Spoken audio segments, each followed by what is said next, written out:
สบายดีตอนเช้าท่านผู้ชมที่เคารพสบายดีท่านผู้ชมที่เคารพน้ำท่านผู้ชมเข้าสู่การรายงานข่าวเช้ารุ่นใหม่จากของข่าวโทรภาพแห่งชาติข่าวเช้าวันเสาร์วันที่15 พฤศจิกายน 2025ข่าวพักนี้พบกับโฆษกพันงาสุธิพงศ์พร้อมด้วยข้าพเจ้าสุริวัลย์พลเยี่ยมเจ้าสบายดีตอนเช้าวันเสาร์พันงาเจ้าสบายดีตอนเช้าซึ่งมื้อนี้ก็มีหลายข่าวที่น่าสนใจมานำเสนอและมื้อนี้ก็เป็นอีกมื้อนึงที่พิเศษเพราะว่ามื้อนี้จะมีพิธีเปิดงานมหกรรมกีฬาแห่งชาติครั้งที่12อย่างเป็นทางการฉะนั้นท่านผู้ชมทางบ้านอย่าลืมติดตามรับชมเพราะจะมีการถ่ายทอดสดอีกเนาะและสำหรับข่าวเช้าในมื้อนี้เฮาก็มีหลายข่าวที่น่าสนใจไปต้นก็แม่นข่าวเกี่ยวกับการแสดงทดลองสวนสนามประสานความพร้อมทุกก้อนกำลังรอบที่1เพื่อเป็นการก้าเกี่ยมให้แก่การเฉลิมฉลองวันชาติที่2ธันวาคมรอบ50 ปีนอกจากนั้นก็ยังมีข่าวเกี่ยวกับวาระการดำเนินกองประชุมสมัยสามัญที่10สภาแห่งชาติสุดที่9ในมื้อวันศุกร์นี้ซึ่งเป็นวาระของทางเบื้องขององค์การกวดสอบแห่งรัฐและองค์การกวดกาแห่งรัฐได้ขึ้นรายงานต่อที่ประชุมเจ้าพร้อมเดียวกันนั้นทางมหาวิทยาลัยแห่งชาติก็ได้มีกองประชุมสัมมนาเกี่ยวกับการค้นคว้าวิทยาศาสตร์สังคมลาวครั้งที่1เจ้าพร้อมกับข่าวอื่นทั้งภายในและต่างประเทศในการนำเสนอข่าวเช้าในมื้อนี้เริ่มด้วยข่าวการแสดงทดลองการสวนสนามประสานความพร้อมทุกก้อนกำลังรอบที่1เพื่อกาเกี่ยมให้แก่การเฉลิมฉลองวันสถาปนาสาธารณรัฐประชาธิปไตยปฏิสลาคมรอบ50 ปีเวลา 7 โมงเช้าของวันที่ 14 พฤศจิกายน 2025อยู่ที่เดินสนามหลวงได้มีพิธีแสดงทดลองการสวนสนามเฉลิมฉลองวันสถาปนาสาธารณรัฐประชาธิปไตยปฏิสลาคมรอบ50 ปีประสานก้อนกำลังปกส.ปกส.และก้อนกำลังทั้งหมดที่จะแสดงสวนสนามครั้งที่1โดยมีสหายบุญทองจิตมณีกรรมการกรมการเมืองศูนย์กลางพรรคผู้ประจำการคณะเลขาธิการศูนย์กลางพรรครองประธานประเทศสหายพลเอกจันทร์สมรจันยาราชกรรมการกรมการเมืองศูนย์กลางพรรครองนายกรัฐมนตรีโดยมีรัฐมนตรีรองรัฐมนตรีมีคณะนำกระทรวงบรรดาอนุกรรมการหับประกันก้อนกำลังสวนสนามพร้อมด้วยภาคส่วนที่เกี่ยวข้องเข้าร่วมการแสดงทดลองการสวนสนามเฉลิมฉลองวันสถาปนาสาธารณรัฐประชาธิปไตยปฏิสลาคมรอบ50 ปีในครั้งนี้เป็นครั้งที่1เพื่อเป็นการหับประกันให้แก่การจัดตั้งปฏิบัติหน้าเวียกการก้าเกี่ยมทางด้านเนื้อในกำลังพลเข้าร่วมเครื่องอุปกรณ์การประกอบวิธีการวาระดำเนินการจัดตั้งงานโฮมชุมนุมและการจัดตั้งฮัดแอบสวนสนามเฉลิมฉลองวันสถาปนาสาธารณรัฐประชาธิปไตยปฏิสลาคมรอบ50 ปีให้เป็นเอกภาพมีเนื้อใน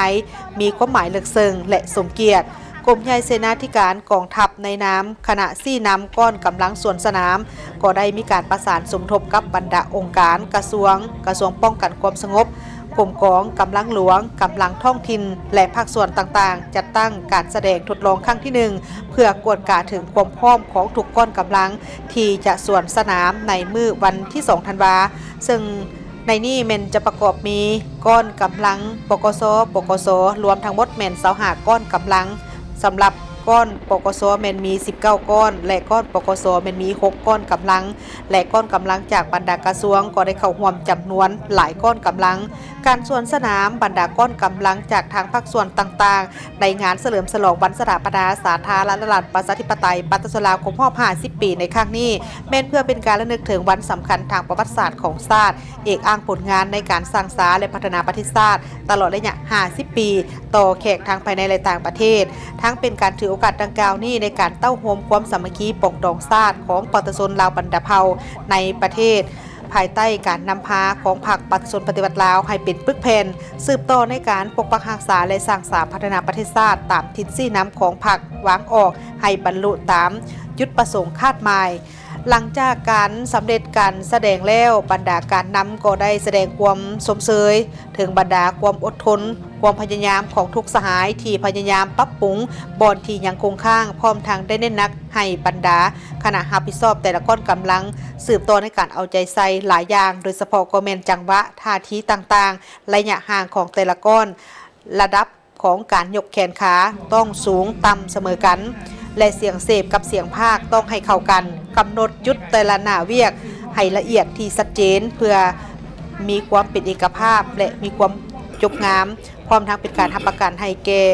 งานดังกล่าวนี้บ่ให้มีความผิดพลาดและก็สามารถแสดงออกได้อย่างสมบูรณ์ที่สุดในมื้อของการเฉลิมฉลองแท้ก็คือวันที่2ธันวาคม 2025นี้ ท่านผู้ชมในวันที่ 13 พฤศจิกายน 2025ทานสนไสศรีบันดรนายกรัฐมนตรี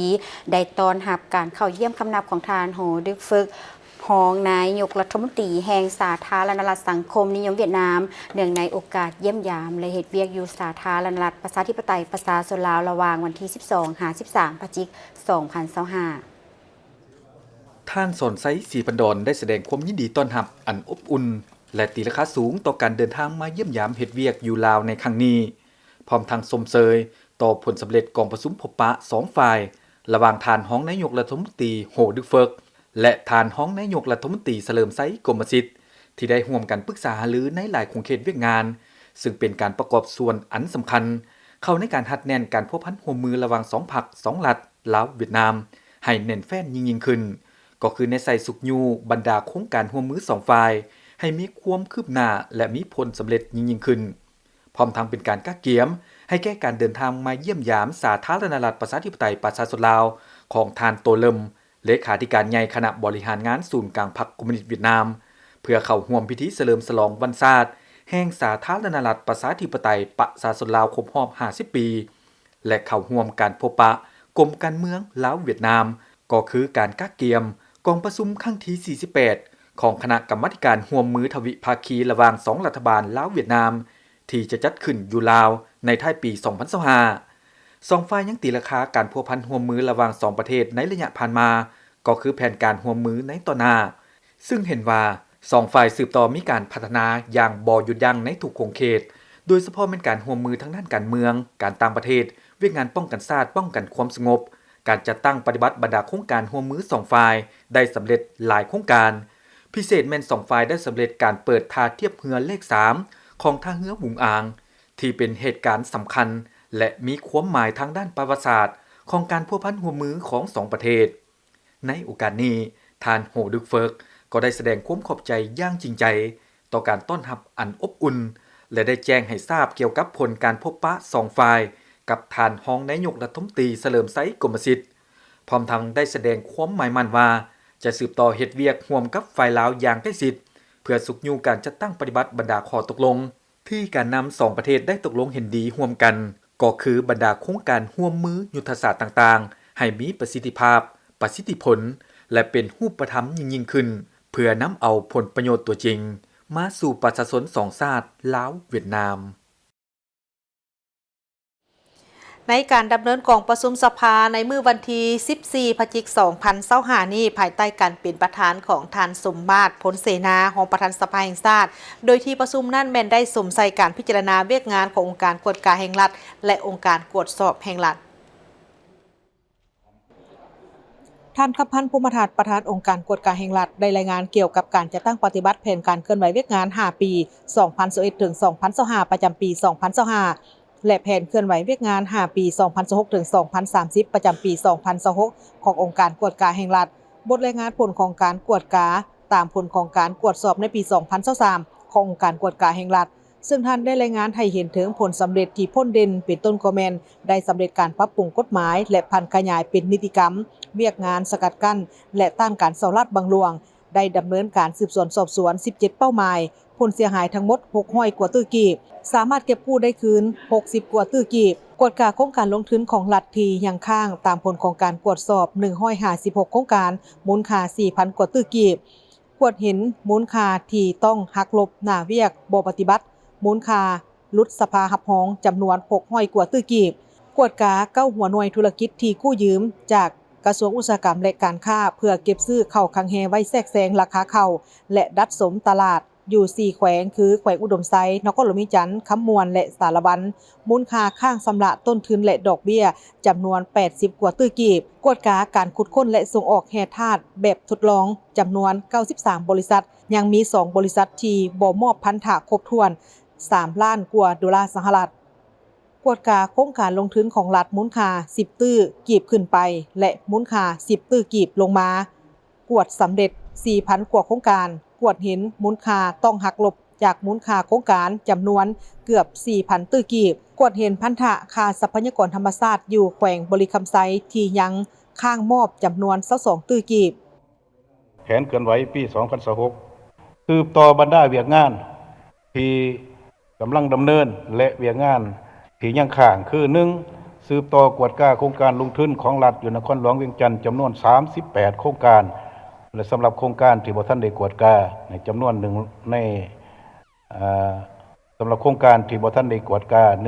106โครงการแม่นจะสืบต่อกวดก้า 2. สืบต่อกวดก้าการคุ้มครองและนำใส่เงินกู้ยืมจากการปฏิบัติโครงการในรูปแบบ EPC ในขอบเขตทั่วประเทศรวมทั้งบ่วงเพื่อปรับปรุงการก่อสร้างระบบน้ำประปาโรงมะข่าย 2. โรงมะข่าย 3. สืบต่อกวดก้าเขตเศรษฐกิจพิเศษที่ยังบ่ทันสำเร็จ5เขต 4. สืบต่อกวดก้าการนำเข้าและคุ้มครองสารเคมีสืบต่อกวดก้าฐานรายรับหัวหน่วยธุรกิจทั้งภายในและต่างประเทศและฐานรายรับหัวหน่วยวิชาการขององค์การบริหารรัฐ 6. สืบต่อกวดก้าการออกใบตาดินและการเสียภาษีที่ดิน 7. สืบต่อกวดก้าการคุ้มครองทรัพย์สินของรัฐการเซาสัมปทานทรัพย์สินและที่ดินของรัฐ 8. สืบต่อกวดก้าการนำเข้าพาหนะชั่วคราวยกเว้นภาษีอากรและการเสียภาษี 1% ตามนโยบายส่งเสริมการลงทุนและสืบต่อติดตามสุขอยู่การจ่ายเงินชดเชยให้ประชาชนถือผลกระทบจากโครงการสร้างทางรถไฟลาวจีนและเวียกงานอื่นๆตามพระราชบทบาทและตามการมอบหมาย พร้อมนี้ทานเวียงทวิศรเทพจันทร์ประธานองค์การกวดสอบแห่งรัฐก็ได้รายงานเกี่ยวกับการจัดตั้งปฏิบัติแผนการเคลื่อนไหวเวียกงาน5ปี 2021 ถึง 2025 ประจำปี 2025 และแผนการเคลื่อนไหวเวียกงาน5ปี 2026 ถึง 2030 ประจำปี 2026 ขององค์การกวดสอบแห่งรัฐบทรายงานผลของการกวดสอบบทสรุปค่าตัวการจัดตั้งปฏิบัติแผนงบประมาณแห่งรัฐประจำปี 2024 ขององค์การกวดสอบแห่งรัฐผลสำเร็จที่พ้นเด่นแม่นได้สำเร็จการปรับปรุงกฎหมายว่าด้วยการกวดสอบแห่งรัฐสำเร็จปรับปรุงกงจักการจัดตั้ง5ปีผ่านมากวดสอบได้6ห้อยเป้าหมายเท่ากับห้อยส่วนห้อยของแผนการและสามารถเก็บกู้เงินจากหัวหน่วยงบประมาณอยู่ศูนย์กลางและท้องถิ่นวิสาหกิจรัฐลงทุนเข้างบประมาณแห่งรัฐจำนวน 5,000 กว่าตื้อกีบเฉพาะผลของการกวดสอบสรุปค่าตัวการจัดตั้งปฏิบัติแผนงบประมาณแห่งรัฐประจำปี 2024 กวดสอบเห็นเพิ่มจำนวนเกือบ 1,000 ตื้อกีบเฮ็ดให้รายรับเพิ่มจาก 62,000 กว่าตื้อกีบมาเป็นจำนวน 63,000 กว่าตื้อกีบกวดสอบเห็นรายจ่ายเพิ่มจำนวน100 กว่าตื้อกีบเฮ็ดให้รายจ่ายเพิ่มจาก 55,700 กว่าตื้อกีบมาเป็นจำนวน 55,800 กว่าตื้อกีบดุลเดียงงบประมาณกวดเห็นเพิ่มจำนวน800 กว่าตื้อกีบเฮ็ดให้เกินดุลจากการรายงานของกระทรวงการเงินจำนวน 6,000 กว่าตื้อกีบมาเป็น 7,000 กว่าตื้อกีบแผนเกินไหว5ปี 2026 2030 ซึ่งอยู่ในนี้พวกข้าพเจ้าก็มีมีเวียกงานจุดซุ้มอยู่จำนวนหนึ่งซึ่งในนั้นจะอันที่หนึ่งแหละจะได้สืบต่อปรับปรุงกงจักการจัดตั้งให้มีความนักแน่นเข้มแข็งตามทิศกระทัดรัดสมเหตุสมผลอันที่สองก็จะได้เอาใจใส่ในการปรับปรุงนิติกรรมให้มีความครบถ้วนสมบูรณ์และมีความสอดคล้องกับความเรียกร้องต้องการในเงื่อนไขตัวจริงให้หลายขึ้นตื่มอันที่สามแหละจะได้เอาใจใส่ลงลึกในการพัฒนาบุคลากรนักตรวจสอบให้มีคุณภาพมีความนักแน่นทางด้านคุณสมบัติศีลธรรมปฏิบัติและมีความนักแน่นทางด้านวิชาเฉพาะสามารถนำใช้เครื่องมือในการเฮ็ดเวียกวิชาเฉพาะแบบทันสมัยทันยุคทันสมัยเนาะและเป้าหมายในการตรวจสอบใน5ปีต่อหน้านี้แม่นพวกข้าพเจ้าได้แน่ใส่เฮ็ดสำเร็จ620เป้าหมายซึ่งใน5ปีข้างผ่านมาแม่น600เป้าหมายถือว่าเพิ่มขึ้นตื่ม20เป้าหมายพร้อมนั้นคณะประจำสภาแห่งชาติและสมาชิกสภาแห่งชาติก็ได้พร้อมกันประกอบความคิดเห็นต่อกับการจัดตั้งปฏิบัติเวียกงานขององค์การกวดกาแห่งรัฐและองค์การกวดสอบแห่งรัฐเพื่อรับประกันให้การปฏิบัติเวียกงานในต่อหน้ามีประสิทธิผลกว่าเก่า สภาแห่งชาติเสนอให้ปฏิบัติมาตรการเด็ดขาดให้การจัดตั้งปฏิบัติเวียกงานองค์การกวดกาแห่งรัฐและองค์การกวดสอบแห่งรัฐเพื่อรับประกันให้มีประสิทธิภาพและประสิทธิผลภายหลังที่องค์การกวดกาแห่งรัฐและองค์การกวดสอบแห่งรัฐได้รายงานเกี่ยวกับการจัดตั้งปฏิบัติเวียกงานระยะที่ผ่านมาและแผนเวียกจุดสูมในต่อหน้าแล้วท่านลีเบอร์ลีโบเป้าประธานกรรมาธิการแผนการเงินและการกวดสอบก็ได้ต่างหน้าคณะประจำสภาแห่งชาติประกอบความคิดเห็นต่อกับเวียกงานองค์การกวดกาแห่งรัฐและองค์การกวดสอบแห่งรัฐท่านได้ย่องยอชมเชยต่อกับผลงานอันพ้นเด่นที่สามารถปฏิบัติได้และได้เสนอให้สืบต่อพันขยายบางมาตราของกฎหมายเป็นนิติกรรมใต้กฎหมายให้สำเร็จตามแผนเอาใจใส่เผยแพร่กฎหมายนิติกรรมใต้กฎหมายและมติกองประชุมสภาแห่งชาติให้แก่เป้าหมายเสริมขยายจุดดีแก้ไขจุดอ่อนและข้อคงข้างในการจัดตั้งปฏิบัติเอาใจใส่ก่อสร้างพนักงานให้เป็นมืออาชีพยกสูงคุณธาตุการเมืองจรรยาบรรณจริยธรรมเพื่อรับประกันคุณภาพและสร้างความเชื่อมั่นต่อเวียกงานกวดกากวดสอบและหันเป็นทันสมัยโดยนำใช้เทคโนโลยีอุปกรณ์เครื่องมือเข้าในเวียกงานกวดกากวดสอบให้หลายขึ้นเพื่อรับประกันประสิทธิภาพและประสิทธิผลสูงขึ้นเสนอให้กวดกาขึ้นโดยเฉพาะการแจ้งแยกประเภทกวดสอบว่าอันใดที่บ่มีตนโตแล้วอันใดที่ยังแก้ได้อันใดที่ยังจะต้องสืบโตแก้ไขนอนสำรวมโยเนี่ยนั้นการติดตามสุขยุแก้ไขผลกวดสอบในระยะผ่านมาทั้งว่าจะมีความยังแก้ไขได้หลายพอสมควรแต่ว่าตามกันและยังจำนวน 5,761 ตึกกีบและ$11 ล้านสหรัฐที่บ่ทันได้รับการแก้ไขจากนั้นบรรดาท่านสมาชิกสภาแห่งชาติก็ได้พร้อมกันประกอบคำคิดเห็นส่วนหลายก็แม่นได้เสนอให้ปฏิบัติมาตรการเด็ดขาดให้แก่การจัดตั้งปฏิบัติเวียกงานองค์การกวดกาแห่งรัฐและองค์การกวดสอบแห่งรัฐพร้อมทั้งเสนอให้สืบต่อกวดกาปัญหาต่างๆที่เกิดขึ้นในท้องถิ่นของตนเพื่อให้ได้รับการแก้ไขในทางที่ดีขึ้นข้าพเจ้าอยากกันมีคำคิดคำเห็นต่อกับมาตรการโดยเฉพาะแม่นบางมาตรการว่าการจะตั้งปฏิบัติของเพิ่นก็ยังบ่ทันยังมีบางนิติกรรมที่บ่ทันสามารถปฏิบัติได้สำเร็จนั้นอยากให้เพิ่นปรับปรุงและก็เสนอปรับปรุงอยู่ในปรับปรุงกฎหมายในสภาแห่งชาติสุทธิ10หันตืมหรือบ่ก็แม่นหันให้เอาใจใส่ในการสร้างนิติกรรมลุ่มกฎหมายโดยเฉพาะแม่นเวลากวดเห็นแล้วบ่สามารถแก้ไขได้หรือกวดพอแล้วและกระทรวงองค์การเกี่ยวของนำเอางบประมาณดังกล่าวหันไปนำใส่และเฮ็ดให้มันผิดกฎหมายและพวกเฮาสามารถออกเป็นนิติกรรมลุ่มกฎหมายว่าโดยการกวดสอบการกวดกาหรือการต้านการสลาดบังหลวงได้บ่โดยเฉพาะมัน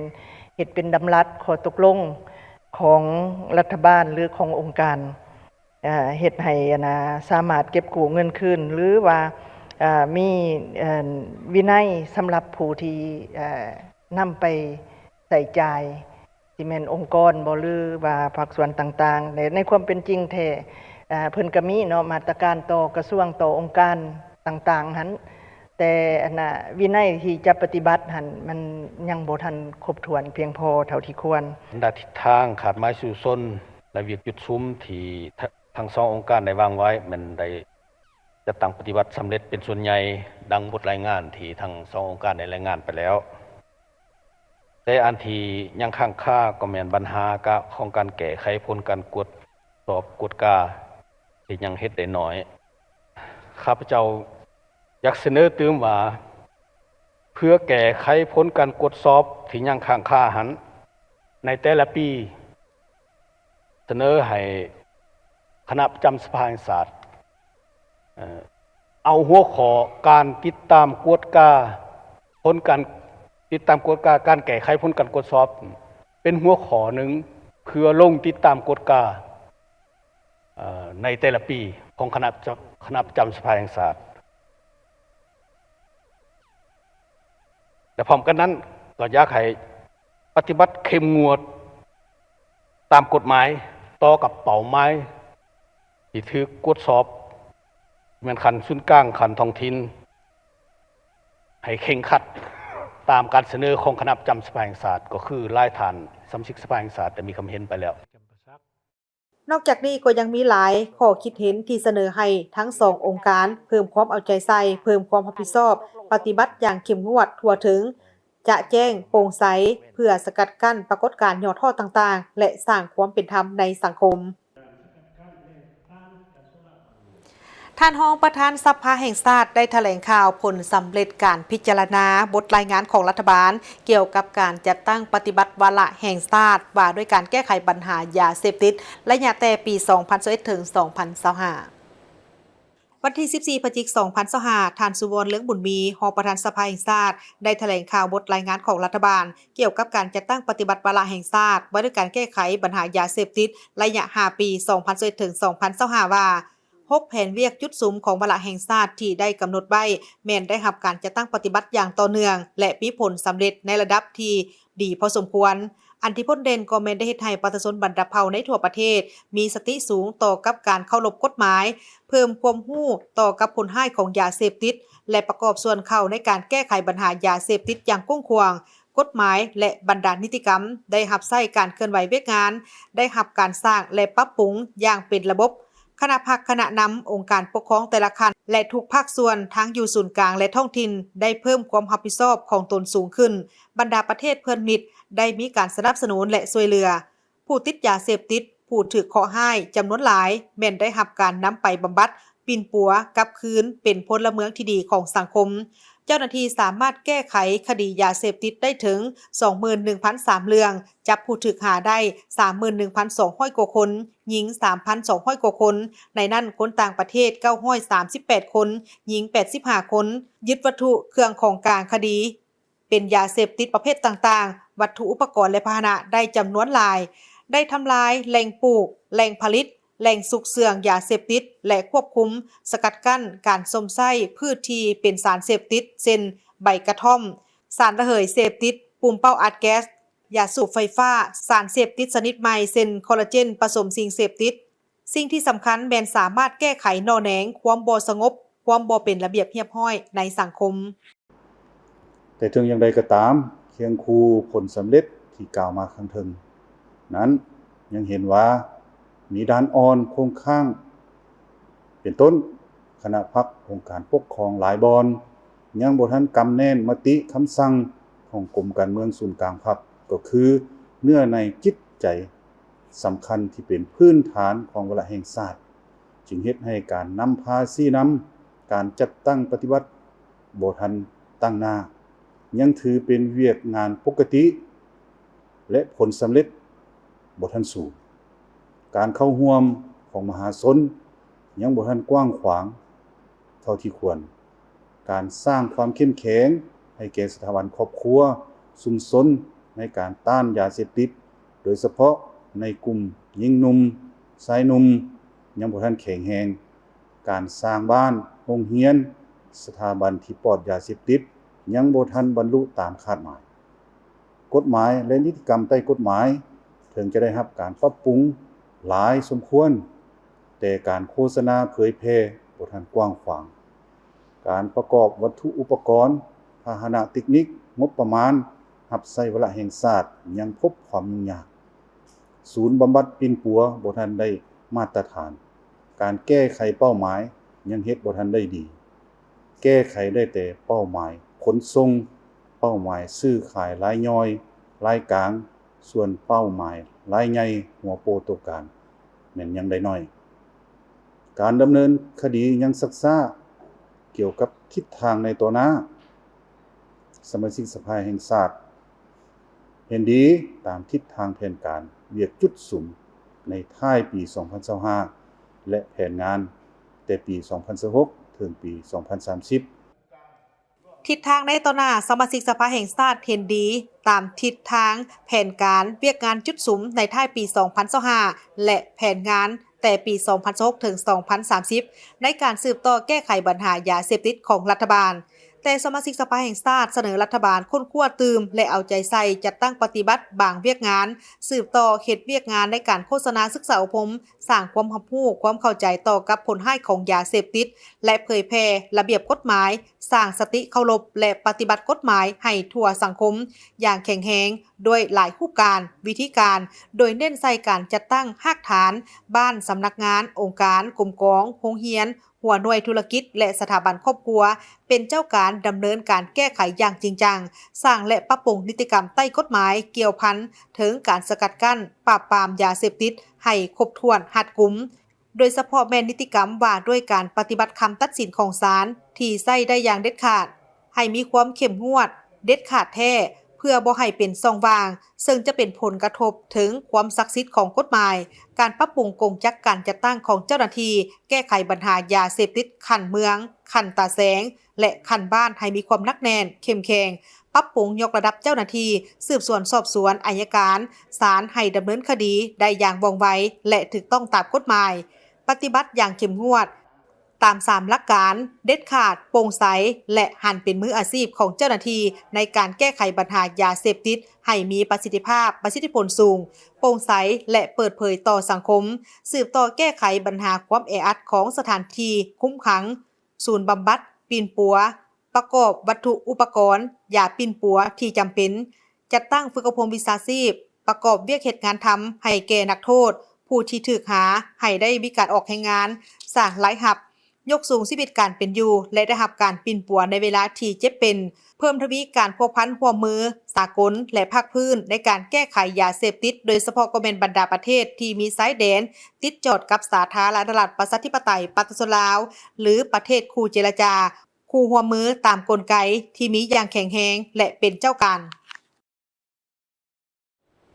ผู้ประสานงานโครงการองค์การกาแดงสวิสประจำภาคพื้นอาซีได้เข้าเยี่ยมพบปะกับประธานองค์การกาแดงแห่งชาติลาวในเมื่อวันที่ 13 พฤศจิกายน 2025 นี้อยู่ที่องค์การกาแดงแห่งชาติลาวเนื่องในโอกาสที่ท่านบีนี่ริกแครินผู้ประสานงานโครงการองค์การกาแดงสวิสประจำภาคพื้นอาซีพร้อมด้วยคณะได้มาเคลื่อนไหวเฮ็ดเวียกอยู่สาธารณรัฐประชาธิปไตยปฏิรูปลาวในระหว่างวันที่ 12 ถึงวันที่ 18 พฤศจิกายน 2025 นี้ก็ได้เข้าเยี่ยมยามพบปะกับท่านคำละวันจันทรวรรณประธานองค์การกาแดงแห่งชาติลาวในโอกาสดังกล่าวนี้ท่านคำละวันจันทรวรรณก็ได้แสดงความสมเสยเป็นอย่างสูงต่อกับสายผูกพันที่มีมาแต่ยาวนานนับมือนับสูงเด่นขึ้นระหว่างองค์การกาแดงแห่งชาติลาวและองค์การกาแดงสวิสที่ได้ให้การช่วยเหลือทางด้านการจัดตั้งปฏิบัติโครงการต่างๆในระยะที่ผ่านมาแม้นมีผลสำเร็จในหลายด้านส่วนท่านบินี่ดิกส์แครินก็ได้แสดงความขอบใจเป็นอย่างสูงมายังทานประธานองค์การกาแดงแห่งชาติลาวที่ได้ให้เกียรติต้อนรับอย่างอบอุ่นในโอกาสดังกล่าวนี้ทั้งสองฝ่ายก็ยังได้มีการปรึกษาหารือกันในหลายปัญหาเพื่อการร่วมมือกันในต่อหน้าโดยเฉพาะก็เป็นบรรดาโครงการที่ได้รับการสนับสนุนจากทางองค์การกาแดงสวิสในระยะ 2025 ถึง 2028 ตื่มอีกในวันที่ 14 พฤศจิกายน 2025 ที่มหาวิทยาลัยแห่งชาติได้มีกองประชุมสัมมนาเกี่ยวกับการค้นคว้าวิทยาศาสตร์สังคมครั้งที่ 1และการพัฒนาพื้นฐานโครงสร้างในลาวบรรดาประเทศที่กำลังพัฒนาโดยการสนับสนุนจากบริษัทน้ำและไฟฟ้าสากลแห่งสาธารณรัฐประชาชนจีนสาขาประจำลาวกองประชุมภายใต้การเป็นประธานร่วมของศาสตราจารย์ดร.ภูเพชรเกี้ยวฟีลาวงศ์รองผู้อำนวยการใหญ่มหาวิทยาลัยแห่งชาติศาสตราจารย์ทางทองซือรองคณบดีคณะชนเผ่าวิทยาและสังคมวิทยามหาวิทยาลัยยุนนานสาธารณรัฐประชาชนจีนรองศาสตราจารย์ดร.ซูซิเชียนศูนย์ค้นคว้าการศึกษาอาซีตะวันออกเฉียงใต้มหาวิทยาลัยเซี่ยเหมยสมาชิกสภาของสมาคมจีนเพื่อการศึกษาอาซีตะวันออกเฉียงใต้ผู้ต่างหน้ารัฐวิสาหกิจจีนทานรองศาสตราจารย์ปริญญาเอกนางสมคิดบุริดำหัวหน้าคณะ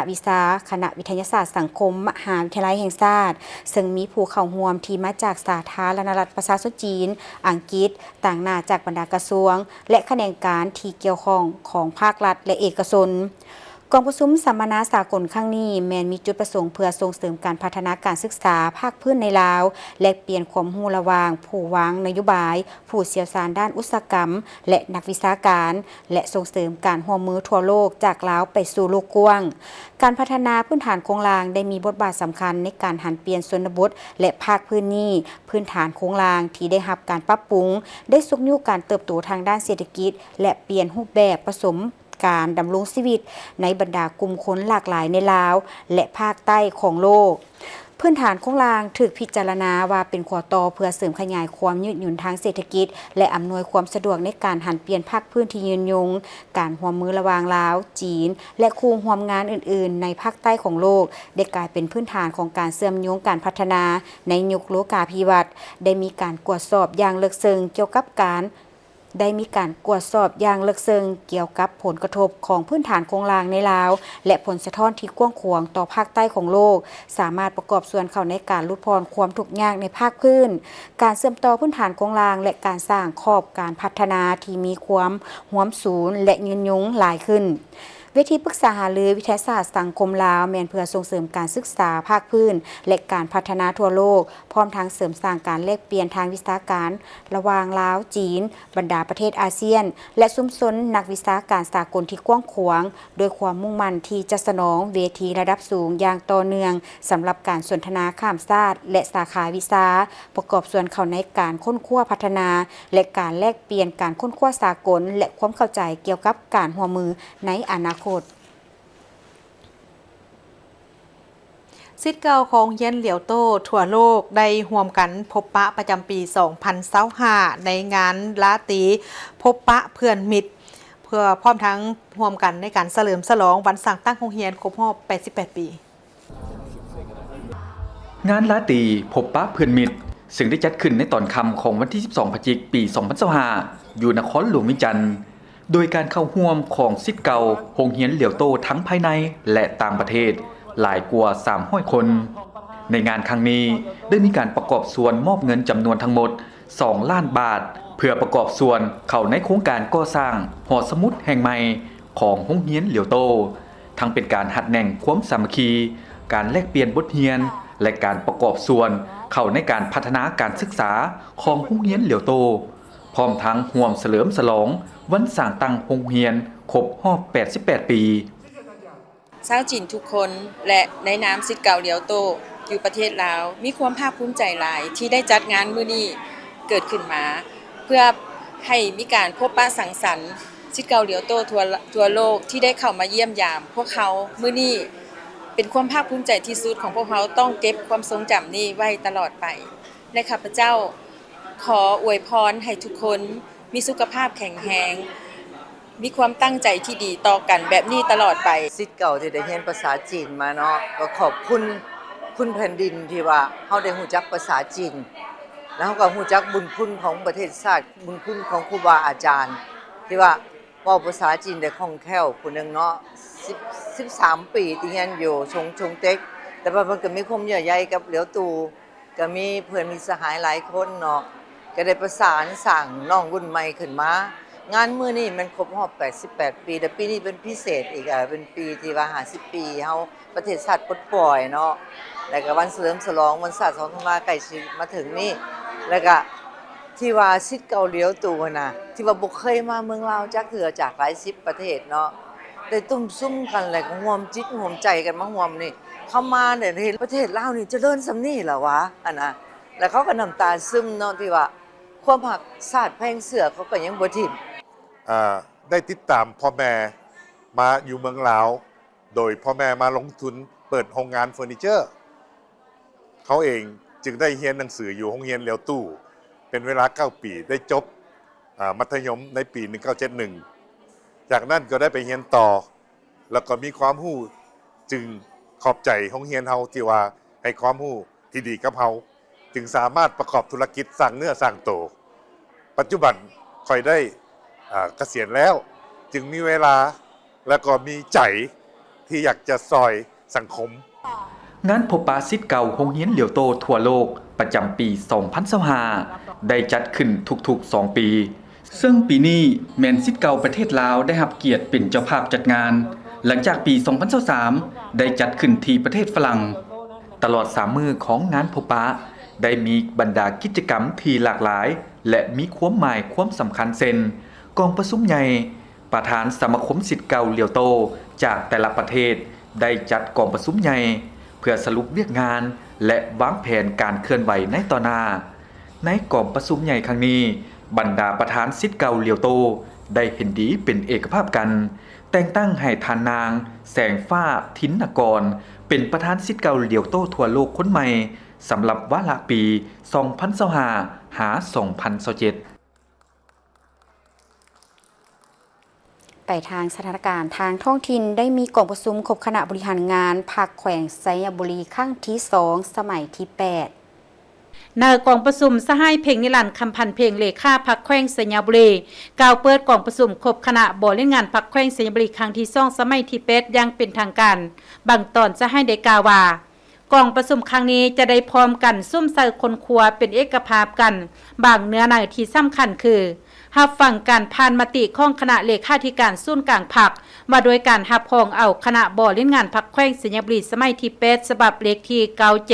971 ทับคลสพลงวันที่23ตุลาคม 2025รับฟังผ่านทางคำแนะนำว่าโดยการจัดตั้งพันขยายเสื่อมซึมมติกองประชุมใหญ่องค์คณะพรรคแขวงไซยบุรีครั้งที่ 8รับฟังผ่านทางโครงการดำเนินงานของคณะบริหารงานพรรคแขวงสมัยที่ 8 5 ปี 1 ปีรับฟังผ่านทางมติตกลงของคณะบริหารงานพรรคแขวงมาโดยที่ตั้งพระบทบาทหน้าที่ขอบเขตสิทธิ์และแบบแผนและระบบเฮ็ดเวียกของคณะบริหารงานพรรคแขวงสมัยที่ 8รับฟังผ่านทางเนื้อในการเสริมซึมมติกองประชุมใหญ่แผนพัฒนาเศรษฐกิจสังคม 5 ปีครั้งที่ 8และห่างมติว่าด้วยการแต่งตั้งคณะสีนำพันขยายเสริมซึมมติกองประชุมใหญ่องค์คณะพรรคแขวงครั้งที่ 8รับฟังผ่านทางข้อตกลงว่าโดยระเบียบการและกลไกการเฮ็ดเวียกของคณะกรรมการปกครองแขวงไซยบุรีในระยะ 5 ปี 2026 คอ2030จากนั้นบรรดาทานที่เข้าร่วมกองประชุมได้พร้อมกันประกอบคำคิดคำเห็นเจาะจีมเพื่อให้กองประชุมครบคณะบริหารงานพรรคแขวงไซยบุรีครั้งที่ 2 สมัยที่ 8ได้รับผลสำเร็จตามคาดหมายที่วางไว้องค์การกวดสอบประจำภาคเหนือ 2 ได้มีการจัดปาฐกถา 2 วันประวัติศาสตร์ให้เกียรติปาฐกถาโดยท่านอินทาเรือน้ำมาจักกรรมการพรรคแขวงประธานองค์การกวดสอบประจำภาคเหนือ 2มูลเสื้อโดยยกไก่เย็นการเติบใหญ่ขยายตัวของสาธารณรัฐประชาธิปไตยประชาชนลาวแต่ละระยะตลอด50 ปีผ่านมา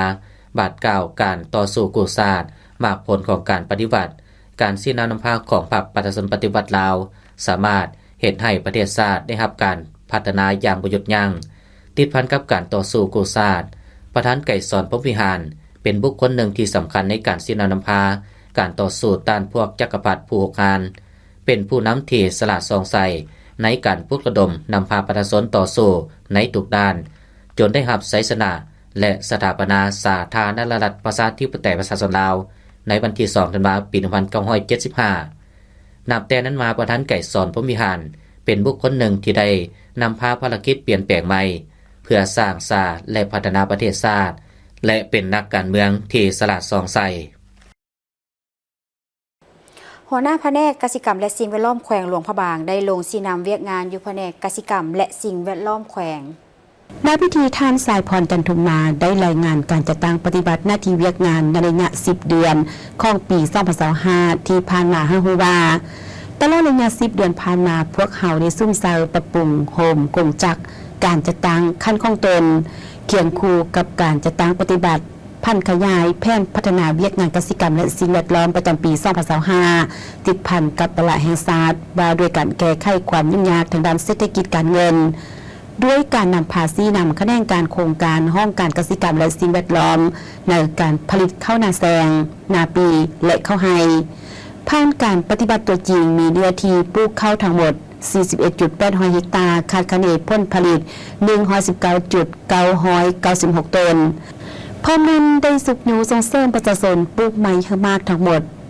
8.30 เฮกตาร์คาดคะเนผลผลิต 127.390 ตัน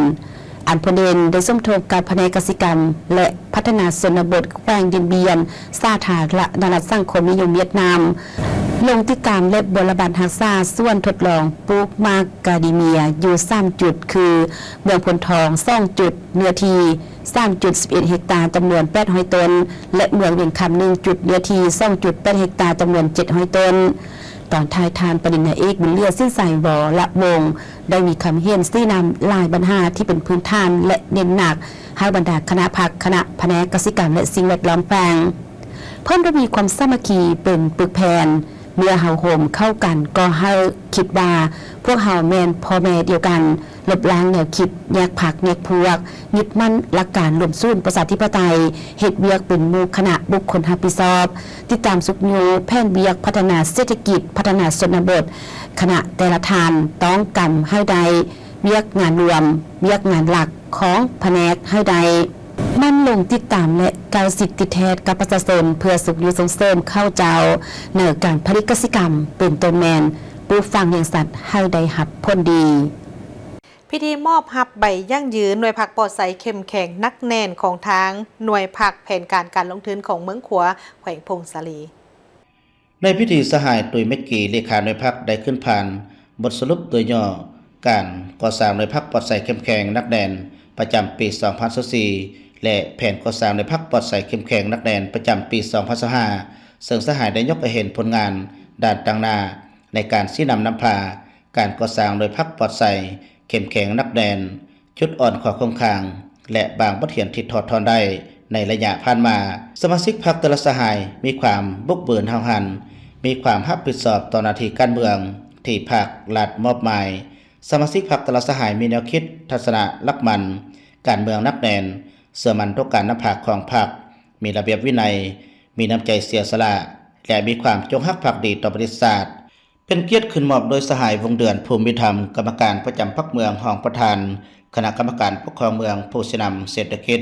และขึ้นหับโดยสหายตุยเมกกีเลขาหน่วยพรรคแผนการและการลงทุนโอกาสนี้สหายวงเดือนภูมิธรรมได้มีคำเห็นอารมณ์ต่อพิธีซึ่งสหายได้ยกย่องสมเสยแต่ละสหายที่ได้มีความเอาใจใส่ต่อการก่อสร้างปรับปรุงหน่วยพรรคของตนอย่างบ่หยุดยั้งพร้อมทางเน้นให้คณะหน่วยพรรคสมาชิกพรรคพนักงานรัฐกร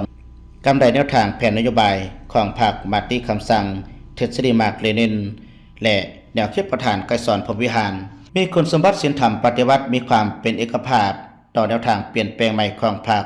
ยึดมั่นและปฏิบัติหาหลักการ3ทิศนำในการก่อสร้างและปรับปรุงพรรคปฏิบัติตามหลักการรวมศูนย์ประชาธิปไตยอย่างเข้มงวดเอาใจใส่เคลื่อนไหวชี้นำนำพาการจัดตั้งปฏิบัติหน้าที่การเมืองที่ได้รับการมอบหมายให้มีผลสำเร็จและบรรลุมรรคผลตัวจริง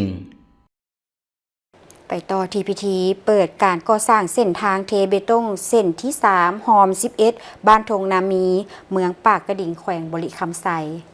มีพิธีเปิดการก่อสร้างทางเบตงเส้นที่3ของบ้านทงนามีเมืองปากกระดิ่งแขวงบริคำไซมีมูลค่าการก่อสร้าง300ล้านกว่าเก็บภายในบ้านมีเส้นทางหอมทั้งหมด28เส้นเป็นทางดินแดงระยะผ่านมาเห็นว่ายังพบความยุ่งยากในการสัญจรไปมาและยังมีทางหอมบางเส้นบ่สามารถเที่ยวได้ในฤดูฝนโดยเหตุนั้นโดยอิงตามทฤษฎีของภาครัฐขั้นถึงการจะตั้งบ้านจึงได้มีการปรึกษาและมีความเห็นดีเป็นเอกภาพของพ่อแม่ประชาชนภายในบ้านที่ได้มีการสมทบทุนกันในการซ่อมแปลงเส้นทางหอมภายในบ้านเพื่อให้มีความสะดวกในการสัญจรไปมาระยะ2 ปีผ่านมาสามารถซ่อมแปลงและวางท่อใส่ห้วยน้ำทางหอมให้สามารถเที่ยวได้รวมมูลค่า194ล้านเก็บและยังสามารถสร้างทางเบตงได้สำเร็จแล้ว2เส้นมีความยาว920เมตรมูลค่าการก่อสร้าง615ล้านกว่าเก็บโดยนำใช้ทุนสมทบของพ่อแม่ประชาชนและการอุปถัมภ์เพิ่มเติมจากการนำภาครัฐและนักธุรกิจพ่อค้าชาวขายจำนวนหนึ่ง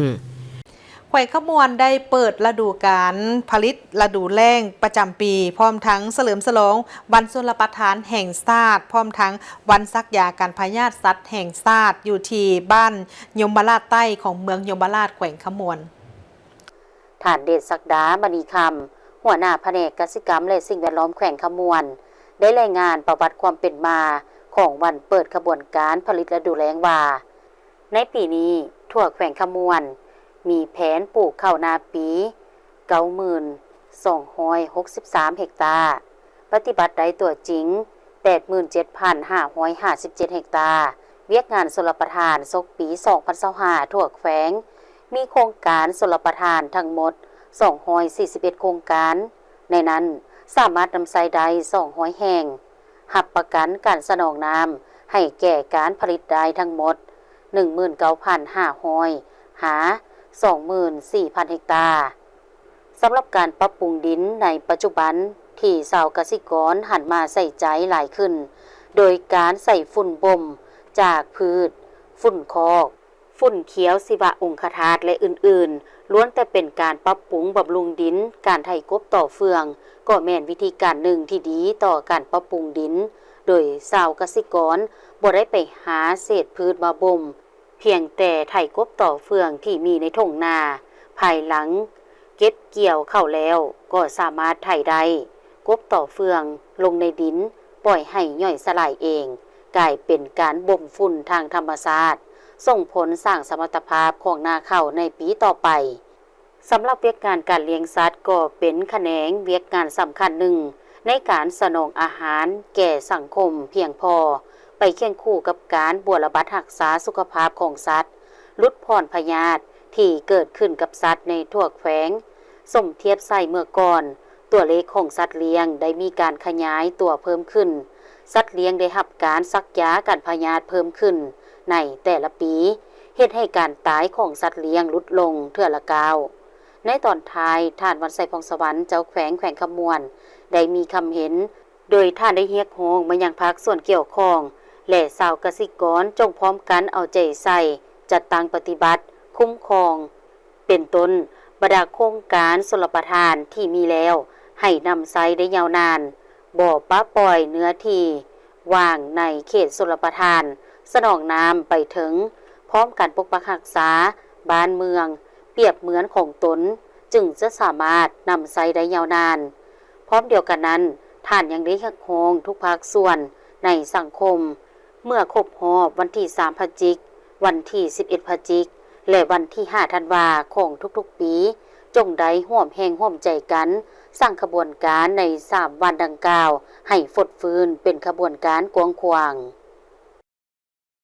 ทั้งหมดนี่คือการรายงานข่าวเช้าอรุณใหม่จากของข่าวโทรภาพแห่งชาติแล้วพบกันได้ใหม่ในการรายงานข่าวภาคต่อไปส่วนข่าวภาคนี้โฆษกทั้งสองพร้อมกับทีมข่าวเช้าลาท่านผู้ชมไปก่อนสบายดี